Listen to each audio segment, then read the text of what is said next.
Because even I don't know the magic of the element, and then it just happens. That is God's gift. അത്രയേ ഉള്ളൂ, എനിക്ക് അത് അത്രയും പറയാനുള്ളൂ. ഒരു 2 ലൈൻസ് ഞങ്ങൾക്ക് ഇപ്പോൾ ലൈവായിട്ട് കേൾക്കാം. എന്താണ് സോങ് പാടാൻ പറ്റുമോ? പാടാൻ പറ്റുമെന്ന് 2 ലൈൻസ് ശ്രുതിയില്ലെങ്കിൽ.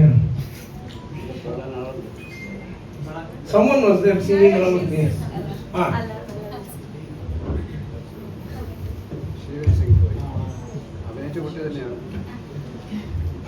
Shruti.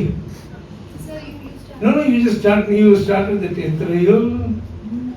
Etrayo ജന്മമായി നിന്നെ ഞാൻ തേടുന്നു.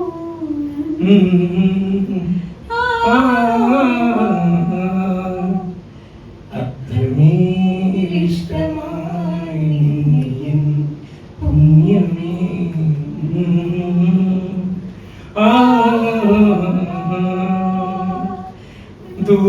ദൂരതീരങ്ങളും മോഹതാരങ്ങളും സാക്ഷികൾ.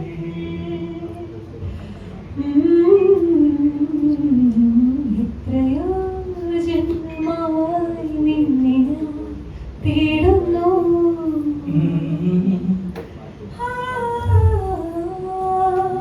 ഓക്കെ.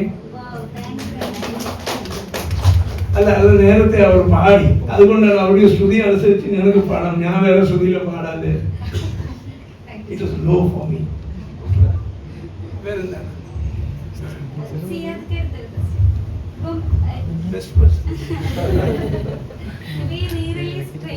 സ്റ്റാർട്ട് ചെയ്തത് നമ്മുടെ ദേവദൂതൻ എന്നാണ്.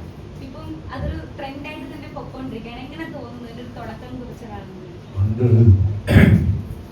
ഞാൻ പാൻറ് ഇടുന്ന കാലത്ത് ബെൽബോട്ടം പാൻറ്, അപ്പൊ അന്നത്തെ ഒരു ഫാഷൻ ബെൽബോട്ടനാണ്.